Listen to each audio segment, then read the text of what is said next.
It's Talk Funny, a podcast by Mark Bailey and other comics from all over. We ended up in Japan because, unlike every other country in the world, apparently people here like the season known as spring.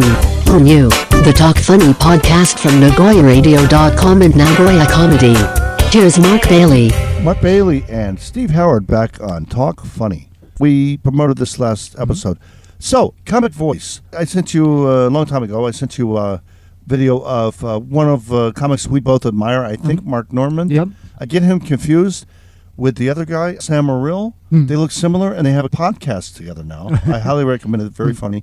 But Mark Norman is very good at crowd work. He was on with these two dweebs. I've never heard of these young guys before. But he was just so humble and so honest. And they said, how do you write a joke? And he told them how. And I recommend this. I always did this. But he said, you contrast it.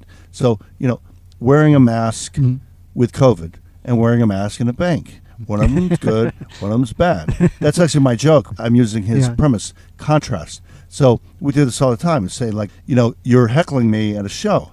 Do you do this with your pilot? Don't you want to land? Don't you want the show to be over? Or you just want to prolong it and make more misery? So he actually has paper, and he was doing, and the one I sent you, he said, it's just got a premise, hot chili peppers and pot, right? Yeah. And let's contrast.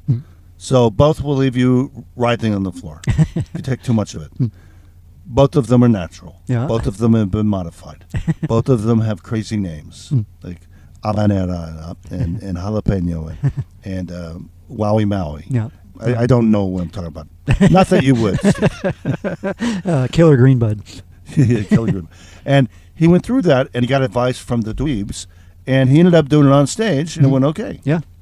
And I thought it was very interesting. And then there's another guy named Jerry Corley, and he was showing examples of what he was talking about, but, he edited his set. I think he's done a couple of sets. Yeah. I really prefer somebody like Mark Norman, who's done 10,000 sets. I've done probably 10,000 sets. And I want to hear from those people. I want to hear from Jim Gaffigan, which did I not do. That's what I want to hear, right? So I don't think Jerry Corley, I don't think he's that funny, but he's very pedantic. Yeah. And he's not specific enough. If you're a comic, you want to hear an example. Right. So the one example he used, which I did like, was Jim Gaffigan, and it was about misdirection. We have a podcast with Mike where I completely give examples for misdirection, flimflam, which is a kind of misdirection, callback, and drilling down. And drilling down is, we discussed a thing where we contrasted something, I won't say her name, but we contrasted a famous person who was scolding a staff, and we came up with maybe 10 examples of other famous people scolding their staff for what the famous people are famous for. That's called drilling down. And you also recommended recently the book Comedy for Life, is that? Comedy Toolbook. Comedy Toolbook. Jon Vorhaus. Jon Vorhaus, yeah. And you know how I remember his name is one of his jokes in his book.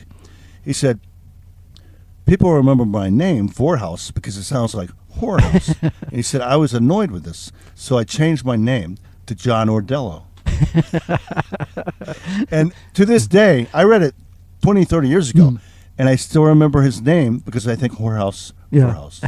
That's genius. And he's got the rule of three. You always have to do a rule of three. So if you have 12 jokes in the same premise, do 4 jokes about them, and each of them are the rule of 3. So when we came up with all the celebrities, and you do a callback at the end, your fourth set of, like, an Elton John joke, like you mentioned, if you don't mind, and you said, Elton John fired his staff for being too flamboyant. And I think I had one, I said, Robert F. Kennedy Jr. fired his staff for talking funny. Welcome to Talk Funny, everybody.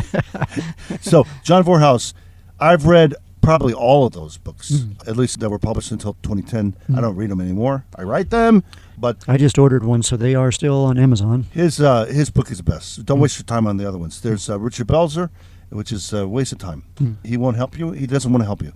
Jon Vorhaus is actually very funny. He's a funny writer. He wrote for Letterman before me, and then I wrote to him, and I said, how do I write for Letterman? And he gave me the guy's name and told me how to do it. And he said, you call the guy and say, I've got a great restaurant recommendation and an idea. Can I send it to you? Back then, it was the 80s in mail. So I did. That's what he did. He said that's how he got his jokes read. If you write funny joke on the envelope, it goes in the trash. Oh, you did the Steve Martin what was the master's class also? Yeah. His advice was, of course, the rule of 3, and he said, when you do an open mic, or especially unless you're doing a Netflix special, you don't get up and go, "Hello, Trenton, New Jersey. I love you. How's everybody? Yeah, I'm also from Trenton." Blah blah. He said you could do that on Netflix. You have an hour to fill. We've got open mic. You got 8 minutes or 5 minutes. Yeah. He said you don't get up and go, "I'm an English teacher and I live here," and blah blah blah. And and Steve Martin's doing like the masturbation gesture. He said, "Get up and get to the meat." Yeah. He said, "Get up and do a shocker."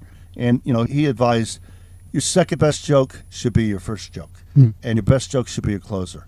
And even in 8 minutes, if you're trying stuff out, you're not sure, you put that in the middle, and we all do that. Yeah. He said, but your first joke has to get to the beef. Right. They'll go like, "Yeah, so I was talking to the waitress, and she's a nice lady," and blah, blah, blah. I was like, no. He said, you've got 40 seconds to make somebody laugh, and I agree with that. It was well worth it. I think you told me very, very early on, too. You said shoot for like 6 jokes a minute, and that was super helpful because I think I would have probably done the same thing, ramble on for 2 minutes before I got to the first punchline. Yeah. Like a lot of open micers, they'll get up and they'll say, "So I'm not from Japan. Hey, moron. Hey, Einstein, we can see that. I'm actually from the States. From your accent, we know that. Tell us a joke." Right? And I'm an English teacher. Whoa, what are the odds? Or the guys that have been in Japan for decades, and they're like, "Hi, my name is," everybody in the audience knows exactly who you are. Why are you telling us your name? Yeah. So you get up and you do a zinger at the beginning to catch people's attention. You get up and say, "What's something that's delicious?" Which I did at 6 years old. Something delicious that you can't throw away, your boogers. So I'm Mark Bailey, and that's my joke from when I was 6. What I was going to say about Jim Gaffigan, a perfect example of his misdirection is he said, they have ketchup in every country. So in Mexico, they call it salsa. They have salsa. In Italy, they have marinara sauce. And in England, the food is terrible. And Corley used that. That was the best part of his whole video. Yeah. But that's a great example of misdirection. Another one I've heard, I use it on the podcast. Basically, I just want peace in the world, Steve. That's all I want. I want peace. I want people to get along. So if you took everybody and had them stand side by side from the U.S., and you had a bridge that went all the way to Hawaii, and they would stand all the way around the world, side by side, hand by hand, that would smell pretty bad. Because what you expect is I'm going to say that would solve world peace, right. and we realize we're not enemies. No, but that would smell really, and it would smell horrible. And so we learned a lot of this when I was young. Jewish comics, we go to the Catskills and we learn basically public domain jokes. Like went to the doctor and I'm bending my thumb. And I said it hurts when I do this. What should I do? He goes, "Don't do that." That's public domain. And we all learn this, but then we learn the premise, and then we learn how to mold after that. So, comic voice. Oh, I was going to add one thing. That's one of the reasons why I feel like the Nagoya comedy comedians are so lucky, because we've had you.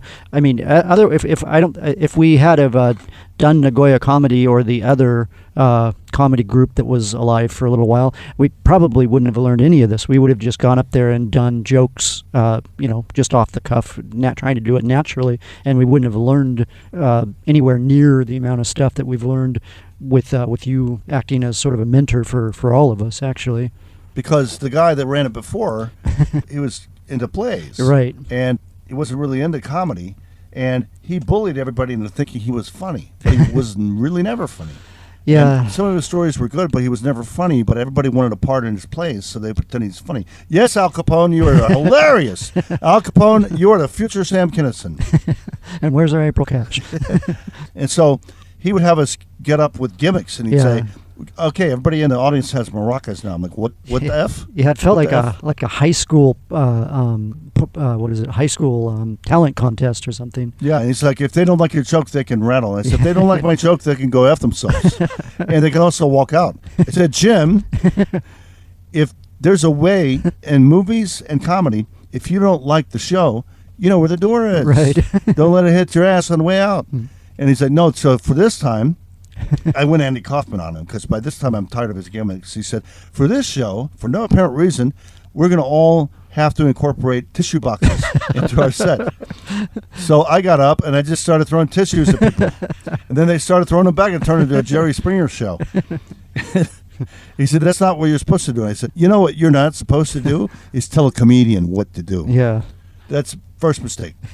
And don't give us a prop because we're going to destroy it. Yeah. We're probably going to go to jail. Yeah, don't give us a prop, tell us to improv, and then tell us that's not what you're supposed to do. And then, when they had the maracas, Jeez. I'm like, okay, we have some babies in the audience. They have some rattlers. Where the hell did you get these maracas from? I mean, he doesn't even pay us. Where did he get the money for the maracas? I guess we know where April Cash went to the maracas. And statute of limitations. But he had 2 maracas at the shop. And isn't that cultural appropriation? I mean, Exactly. come on. Well, they had 2 maracas at the shop. Little Birdie told me after that night they didn't have any maracas at the shop. I don't know how I know that. Someday you'll have to. They'll have to get smashed on stage with your violin. Exactly. Their anniversary, April Cash anniversary show. April Cash. Stradivarius Cash. We'll be back next week. Mark Bailey and Steve Howard and Talk Funny.